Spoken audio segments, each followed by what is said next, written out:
चलिए आज थोड़ी फिजिक्स की बुराई कर लेते हैं। जैसे देखिए इस फिजिक्स ने मेरे चप्पल का क्या हाल कर दिया। देखिए छेद हो गया, आर पार छेद हो गया, फिर भी चप्पल एक ही आदमी का है, मेरा ही है।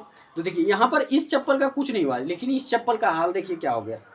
तो देखिए सबसे पहला पॉइंट समझिए, इसका मतलब ये नहीं कि दोनों पे घर्षण बराबर रखता है। ये अगर जल्दी घिसा है, इसका मतलब मेरा पैर जो है, इस चप्पल पे जो पैर पड़ता है, ये चप्पल पे ज़्यादा भार पड़ता है।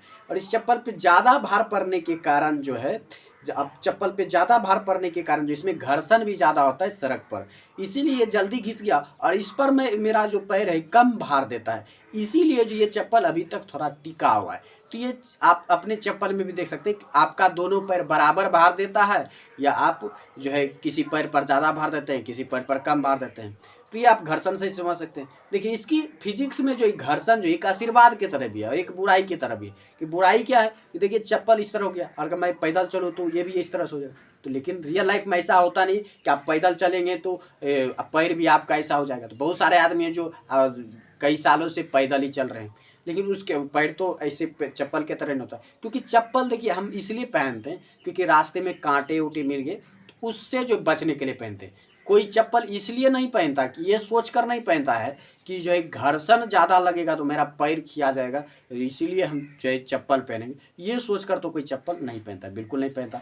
तो इस तरह से आप समझ गए। और उसके बाद देखिए भले ही घर्षण में जो है हम इस पर ज़्यादा घर्षण लगा, इस पे कम घर्षण लगा, इस पे हमने ज़्यादा भार लगा, इस पे हमने कम भार लगाया, लेकिन घर्षण गुणांक दोनों का बराबर है।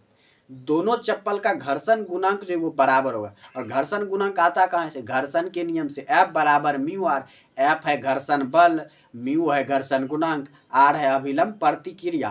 तो इस तरह से आप समझिए चप्पल, दोनों चप्पल का घर्षण गुणांक बराबर होगा। और लेकिन जो है क्योंकि दोनों एक ही पदार्थ से बना हुआ है तो घर्षण गुणांक दोनों का बराबर हो जाएगा। लेकिन जो है, लेकिन ये जो है इसका घर्षण बल अलग अलग हो जाएगा। इस पे भार मैंने ज़्यादा लगाया तो बल भी ज़्यादा लगेगा, इस पे हमने भार कम लगाया तो घर्षण बल भी कम लगेगा। लेकिन चूंकि दोनों चप्पल एक ही आदमी का है, इसलिए अभिलंब प्रतिक्रिया ये सेम होगा। इस पर भी अभिलंब प्रतिक्रिया उतना ही होगा जितना इस पे अभिलंब प्रतिक्रिया होगा, इसलिए जो घर्षण गुणांक दोनों पदार्थ का बराबर हो जाएगा।